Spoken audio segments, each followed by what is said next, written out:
All right. Well, good morning. This is episode 5, and I'm here with Delana, and she's going to tell us about her son, Gavin, who is forever 24. And I had the pleasure of honoring him at Bridal Veil Falls in northern Oregon. It was one of the prettiest waterfalls. And I didn't pick, I just did a scramble of people. I didn't really, there was no sense in who got which waterfall or anything, but Oregon had some of the best waterfalls. So it was an honor to share Gavin at that. So, Delaney, if you don't mind, introduce yourself and then tell us about Gavin and his story and then what you're doing now. Okay, my name's Delana Pritchard. I'm the mother of Gavin Long. He is forever 24. He died from illicit fentanyl poisoning August 31st of 2022. He was found, he had struggled with drug abuse for off and on whenever he graduated high school. I didn't really know like to the extent of it until he was 20, 21, I guess. He had already moved out of the house by then. And he had an overdose at my mom's house, his grandma's house. And that was when we realized that he had an issue and he went into a sober living facility. And he was there for about a year, doing great. He graduated from that, met his fiance. They got engaged, got their house, and they were planning just planning their future, trying to decide what day they were getting married, what they were going to name their kids, all the fun things. And he had brought her to our house the July 4th before he passed away, and her mom, so that we could all meet. And then we were planning to go up to, because he lived out of town a little ways. So we were going to go up and meet him for his birthday weekend, which was September 4th. His fiance didn't do drugs. She didn't know anything about that kind of lifestyle. So, whenever they had gone to a lake and met up, I don't know if it was deliberate or not, but an old acquaintance was there and it triggered Gavin. He didn't use that day, but 3 days later, he went to his death dealer, drug dealer. And so I got a phone call from work when I was at work that Gavin didn't show up to pick up his fiance from work. And anyway, a missing persons report was filed. Later that night, he was found dead in his car. Um, so instead of doing his birthday and going up there to see him for his 25th birthday, we instead had a funeral because it was just a few days before his Oh, geez. birthday. Yeah, it was crazy. We are actually one of the fortunate ones. I say fortunate, that's not even the right wording, but whenever Gavin passed away, I didn't know about illicit fentanyl. We didn't know that was even a thing. Of course, now it's being talked about a little bit more, but back then we just didn't hear about it. You heard about it in the hospital, you just didn't hear about Right. this illicit fentanyl. So when the detective came to our house, when they said drug overdose, we didn't know, we just, I don't know, heroin or something. I didn't know what they meant by that. I didn't know what it was. And so whenever they came to the house, the detectives did. It was a detective and a detective from a different county that came with him because he had never prosecuted a case like Gavin's. And Okay. so he didn't want to miss anything. So whenever he came to the house, he said that they started asking a lot of questions. And my husband was like, what, of course, I'm an open book. I don't have anything to hide. But my husband was like, what's this about? And that's when they explained to us about the illicit fentanyl and how he thought it was a lethal dose of illicit fentanyl. It wasn't just illicit fentanyl, it's lethal, the amount that was in his system. So that was just eye opening to us, like, because we just didn't understand all that. Right. And so they did an awesome, amazing job at his case. I unlocked his phone, which was a game changer. If anyone has access to their loved one's phone, I suggest they hand it over. You know, Yeah. don't be worried about the stigma or anything. Like, just let them have it because that's the only way they're going to be able to track down what's happened, and who has it.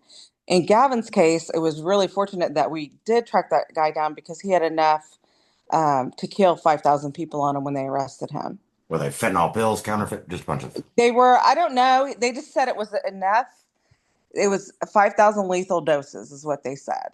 So I Would, don't know if that's powder form, pill form, or how that okay. was. I just know he had enough. So they originally arrested him for trafficking, and that's what they held him on. So he was arrested just a few days after Gavin's death.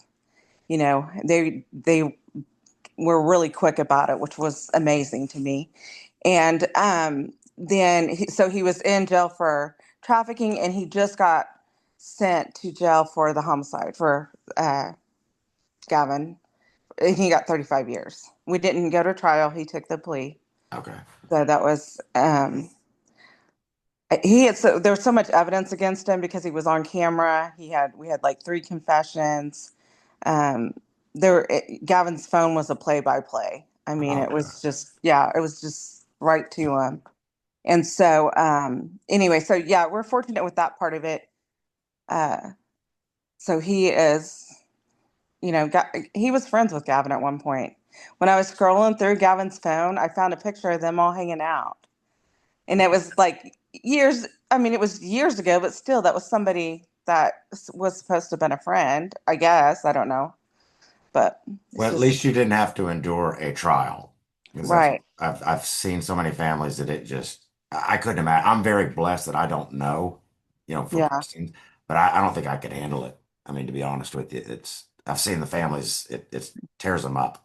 So Well, and even going to the court case, like prior, like you have so many steps, right, and even just going there for the first time, that was hard, just to go there and see that whoever did it, yeah, that's hard on the families, yeah. But we were really thankful that we didn't have to go through the trial, and that was right until the very end. You don't ever know, like that, like our attorney was like sometimes they don't decide until the day of, yeah. and they said that's not uncommon. So they'll just drag it out just to see, you know. But anyway, so that's where we're at with the case and Gavin's situation. And then now right after Gavin passed away, we were on the news. And Diane, she's the lady that started the Family Supporting Families in Oklahoma. She saw us on the news and reached out to us and asked if we would want to join her group. And of course, we accepted that. And it has been, I mean, it's changed our whole life, but in a positive way as far as the death. It's almost therapeutic, Yeah. you know, it really is. And so the group, we go to assemblies all over Oh, Tulsa County. We do assemblies in the school to try to spread awareness about illicit fentanyl poisonings and the dangers of other illicit drugs. We, man, we went to hundreds of schools last year through Tulsa County, but we also do the outside areas as well. And we do churches. We'll go into churches. Everything that we do is free. There's no right. cost. We hand out bracelets and stickers and just really get the try to get the kids involved and also the parents. Now Yeah. we haven't had as much luck with the parent forums in the evenings. Not many will come to that, but when we do like events, like we'll go to like the back to school in Broken Arrow. We did that, and the parents will come out to that because they're coming to get like the pencils and the Right. backpacks and all that, and so it gives us that opportunity to reach out to them and talk to them about it there. It sounds like Oklahoma's pretty okay with the schools. You don't get any pushback from any of the schools. Well, um, so I think what if they come and see our assembly, they have everyone has loved it. Okay. It's not so much ours isn't so much a lecture. We have an officer with us Okay. that does like a lot of facts, like this is what he sees, these are the facts. And then the way that we present it is we'll tell our story Yeah. like about our child. And I think that being that you're not lecturing so much. You're just saying, hey, this could happen, it happened to our child. Afterwards, and I definitely touch on depression because I Okay. really think Gavin was struggling with that because we had lost both of my brothers, you know, so whenever all this happened, whenever Gavin, I think, became drug seeking, I'm not sure, I'll never know the exact thing, but he had lost both of his uncles within 6 months. And I was in the hospital because they thought I had leukemia.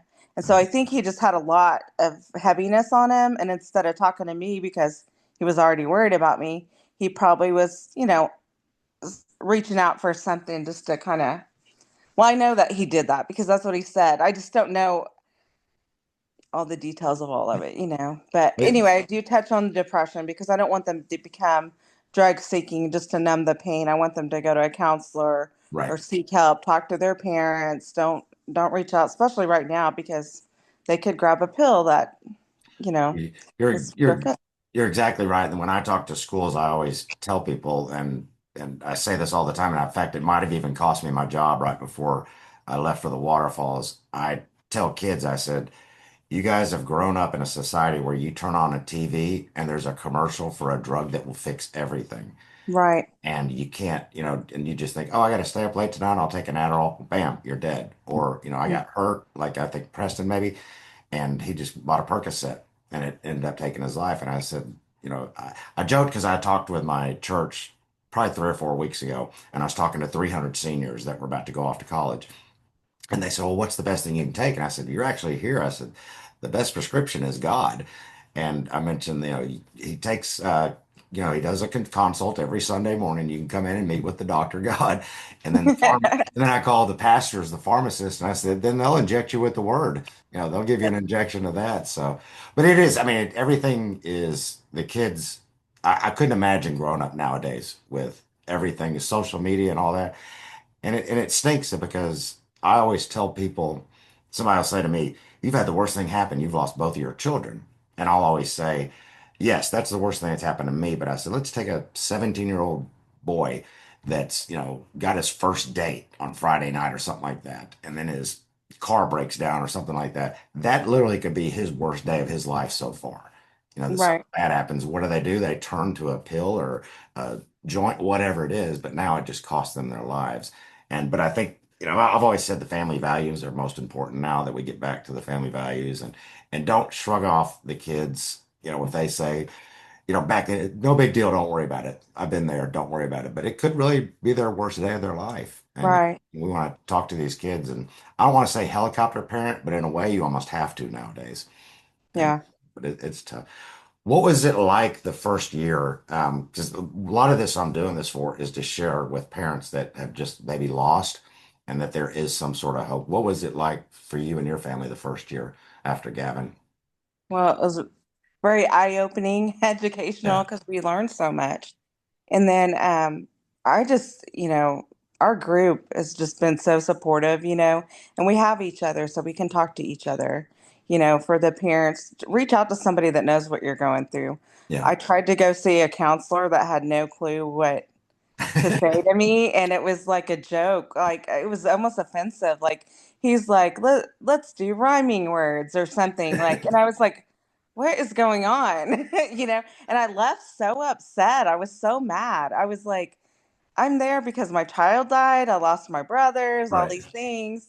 And he's trying to get me to do rhyming words. I don't know. Well, that reminds me. So you were at the Tulsa DEA summit. Uh, Yes. okay. Do you remember the grief counselor that got up and was speaking? Yes. And she was like, everybody take a breath. I remember, I don't know if you were at my table, but some of the other family, we were almost laughing so hard. Yeah. It's like, what are you talking about? If you, but and I know Ed Chavez is in the back going, time's up, time's up. So she just kept going on and on and on. But yeah, it's true. I've met a family that she was actually a grief counselor that dealt with trauma. And she basically said after she lost her child, she goes, for the past 15 years, I've been full of BS. I didn't know what I was talking about until I actually lost a child.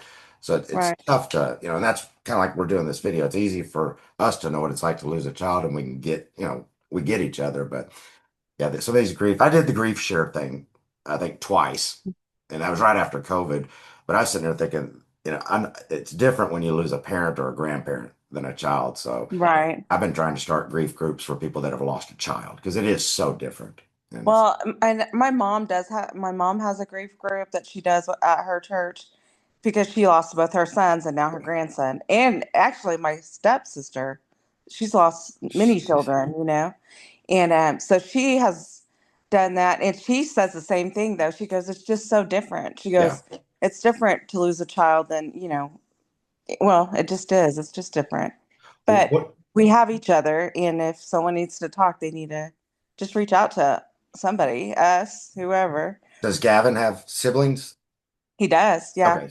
So, Gavin has, well, we have a blended family. Okay. So, Gavin and his sister, who's older than him, he's 2 years older than him, grew up together. So it was just the three of us for a long time, you know. And then I met my husband, and he has four children. So we have now, well, Gavin just had a lot, but he loved being an older brother to all of them. So we have a variety of ages right now. And he had lots of nieces and, well, I say nieces. He had one niece and lots of nephews. Wow. So he's got very big family. I'll send you a picture with all of us. That's kind of like the Brady Bunch on steroids in a Oh way. yeah, yeah, definitely, yeah, because he has, yeah, it's definitely the Brady Bunch. That's excuse me, Preston has three sisters, not from me, from his mom. And then he just had a niece. And I love sharing the story because I remember after Preston's funeral, his older sister Shelby said, me and Russell are going to get pregnant and we're going to have a baby boy on Preston's birthday and we're going to name him after Preston. And we're like, whatever. Well, 2 years later, she got pregnant and her due date was November 5th, I think, and Preston's birthday is October 27th. She found out she was having a girl, so she went to the doctor and said, "Can we induce?" And he said, "As long as there's no medical issues, yes, we can." Yeah. So Preston's niece, Ellie Preston, was born on October 27th, his birthday. And here's the other thing: the doctor that delivered Ellie is the same doctor that delivered Preston. Oh wow, So I that's mean, it was awesome. just so I'm sitting there thinking, whatever, you can pull that you're gonna get pregnant and have this, but so he's got a lot of sisters and nieces and nephews as well. So, Yeah. but now how are they handling it with Gavin? Was it? Yeah. They ask about him and they miss him a lot, you Yeah. know, and of course, they'll look at pictures of him. You know, we got pictures of it here of him. Plus, I wrote a book. Um, Oh, and that book it is for children is what it is. It's the day my brother died and I discovered my courage, and it's written based off our at the time our little 8 year old's eyes. You know how he oh saw my God. things because him and Gavin were very close. You know, and he took it hard. Of course, the nephews did too, but he was with them a lot more. You know, when he was here at the house, and so. It's a little cartoon book and it has some scripture in it. It has at the end of it, it has some little activity type stuff that you can do with them, kind of just therapeutic stuff like That is, I didn't know that. That's draw. awesome. Yeah, here, hold on, I'll show it to you. Um, it's on Amazon, and then I sell them sometimes when we go to our events. I'll take them with us, especially if I know I've got a group of people. Hold on, did Well, I send? after this video, definitely add a picture of the book, and then I want to promote that for you. Yeah. But let me see. Oh, look at that. Isn't that cute? Oh, that's And, awesome. and and all the pictures are of him and his brother. They're Okay, actual pictures that were turned into cartoons. So, that is awesome. but Well, other, definitely send me a picture of that so we can yeah, get I that. will. Yeah, it's real therapeutic at the end. It just says like, how do you feel? What's your favorite memory? Draw a picture of you and your loved one. You know, it might be even good for adults. Yeah, I mean, I'm sitting there thinking I want to get it if it's on Amazon. Once I see it, I'm going to get it. Yeah, yeah, Yeah, I ask about the siblings as well because I know that sometimes when I get up and talk, at a school or something like that, talking about my son, I wish he had a brother or sister that could have gone and because relate more to the kids and share the story. So, and I'm trying to find, siblings that would would be willing to get up and speak. It's like yeah. I just think that sometimes it's better than some old man like me up on stage. I can relate more to it. I've taken his younger brother to a couple of events. He actually has shown people how to use Narcan and do CPR. That is awesome. Yeah. And we have this little dummy, you know, that we take with us that you can actually practice all the things on because we're trying to show the parents how to administer it and Yeah. what to do. And so, yeah, he does the whole little. him and his friends were all doing it the other, the other day. I was like, there you go, bud. Have you ever Oh. spoken to like elementary schools? Not elementary schools, but we have done, I think, well, I don't know how they do elementary anymore. I think the youngest that we've talked to is sixth grade, Okay. but we have done the churches, which is open, Right. like some of the youth group type stuff is open, or that we just invite all of them if they want to listen. The Um, reason I ask is because I did an elementary school in East Texas, and I love doing that age group because they don't mind asking a question. Like the high school kids, like I'm afraid to ask a dumb question. But one kid asked me, he goes, has anybody ever laced Narcan with fentanyl? And I would have never thought about that. And so, I mean, it's just the things that they hmm, think of. I think it's great that, I mean, is it possible? A friend of mine that does with Livigy, he said it's possible that they could actually inject fentanyl in somehow in there. And I just thought, wow. But these kids, I love these questions that they ask, and yeah. it's I know we get a really good response at the schools. A lot of times, Rebecca's really good about asking at the very end, like after everyone's talked, like, do you have any questions? And people will raise their hands and ask. We always ask at the beginning of the assembly how many have heard about illicit fentanyl. yeah, And and it's been so crazy because over the years, I say over the years, over the last couple of years, it used to be five people, and now it's like the whole audience is yeah, raising their hand. yeah. Or do you know anyone that has been affected by it? And it's sad. I mean, just the hands go up, It's and then after the assembly, we always encourage them to come down and talk and ask questions, and if they need help to come, to go to the counselors. And the counselors will tell us they have kids lined up, at the end of the assemblies because I mean, it's a hard, you got to think COVID happened, all these things happened. These yeah, kids are having a rough time. I mean, they are. yeah, And so they're just, they're broken, and all we can do is encourage them. Don't reach out and become drug seeking. Get the help yeah. that you need. If you do have to take like something medical, like for depression or something, make sure it's from a doctor.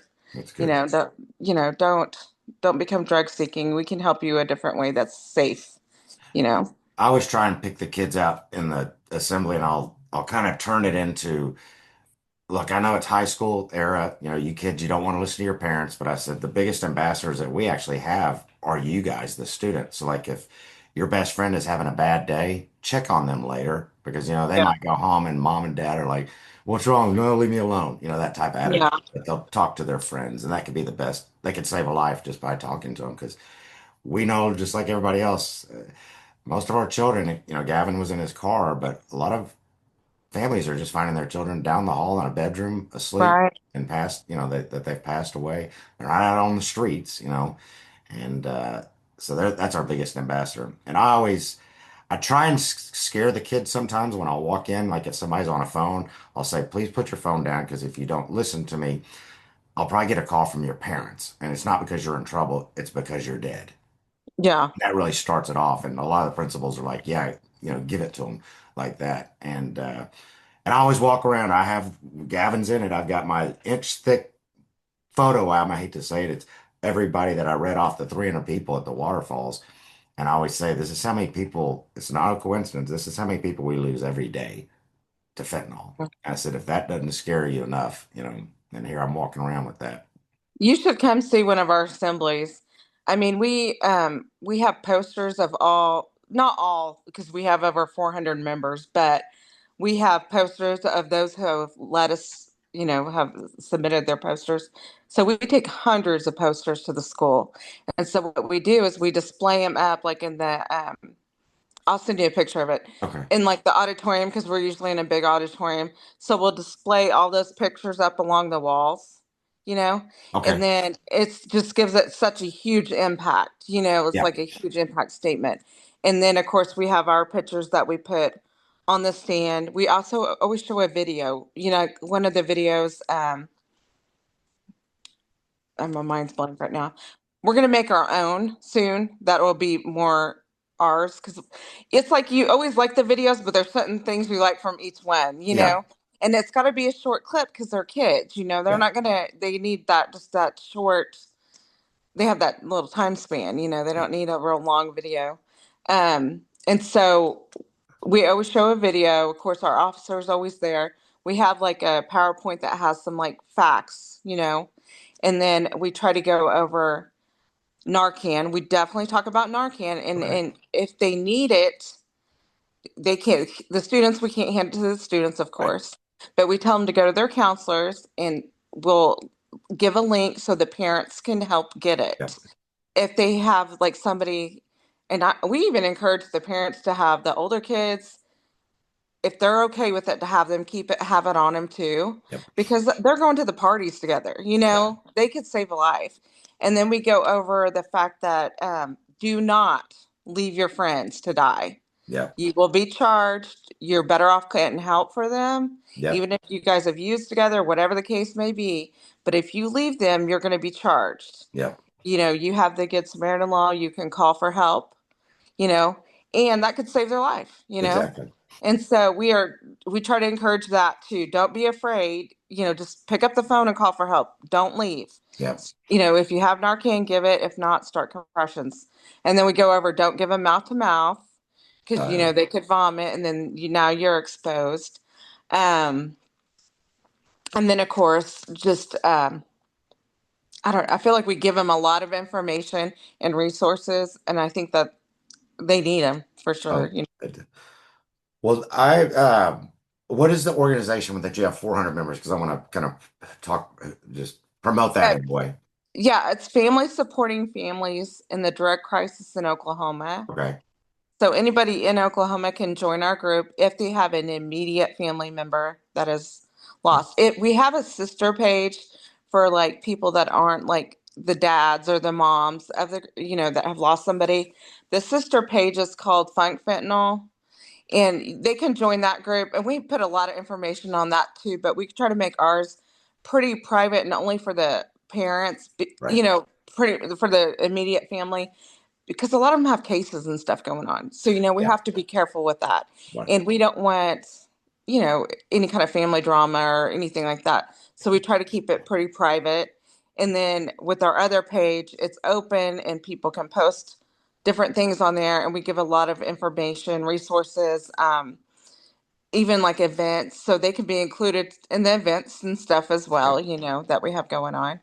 Well, Um, will you just kind of send me pictures of what the groups and stuff like that I can yeah. promote in Yeah. that because at the end, because I want people to see what's going on if they're watching this in Oklahoma and so and yeah, pictures of the book, pictures of Gavin, anything you got at the end. Okay. And We'll do it. it was a pleasure to meet you. And is Chris going to be at the summit? I don't know. I'll try to get him to go. Man, he is such a good speaker. I would love for him to go. Tell And I'm him to gonna. go. I'm sick of women. I need men's. He's done a couple of our assemblies, and when he does, I mean, everyone's drawn to him. Yeah. And his thing is work. Your work gets in the way. But I'm like, everyone wants to hear you. Yes. They don't want to hear me. Yeah. They want you. Well, I hope he comes, and I'll at least see you up there. But I hope that I can meet him there. And Okay. yeah, please send me anything you got. And once I get all that stuff, I'll throw it in a video, put it together, and send it over for approval. And thank you so much. And again, I'm Okay. sorry for your loss. Thank you for all that you do. Thank you. Okay. Thank you so much. Bye. Bye bye. No, it's Okay, normal smile. Super hard smile. crazy smile.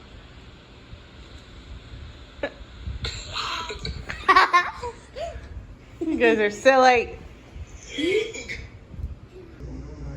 There it is. There it is.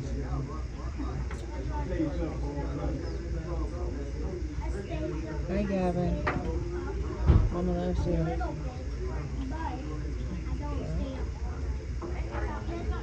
Cole. Dustin. We need to change that to fit him.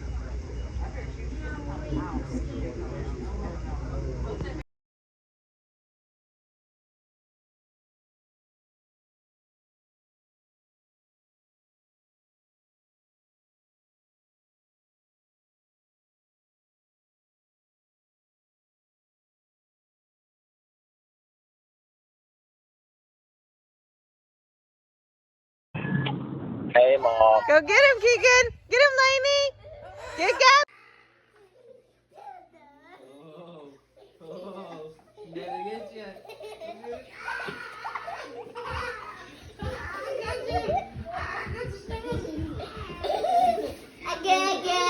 Again. You gotta share some nickels.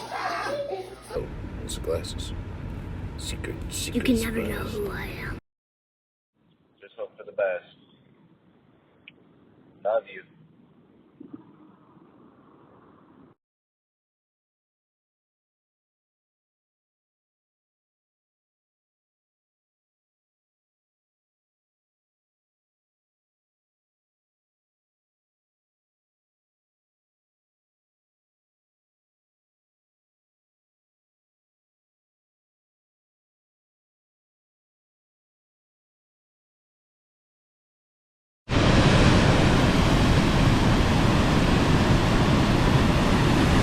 Here we are, waterfall number 7, Bridal Veil Falls, Northern Oregon.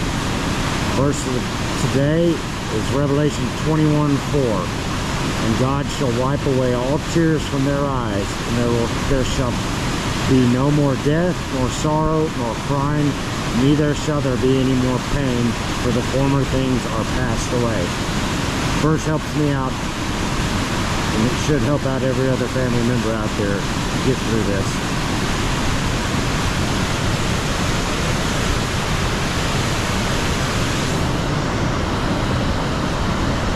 Lily Peas, Forever 18, New Hampshire.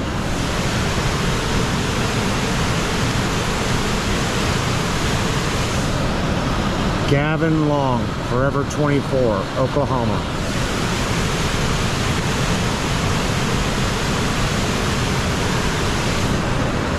Aiden Cater, Forever 15, Glendale, Arizona.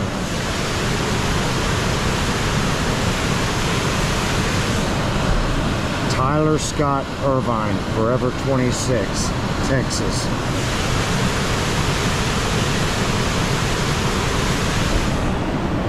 Drew McGuire, Forever 29, Cocoa, Florida.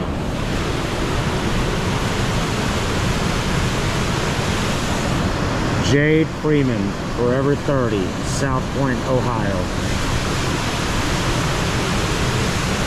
I would also like to say a special prayer if everybody could pray for Tyler's mom, Linda, as they go and start their trial this week. Prayers to you, and hope this can bring some sort of closure in this healing process. God bless you all, and have a great day.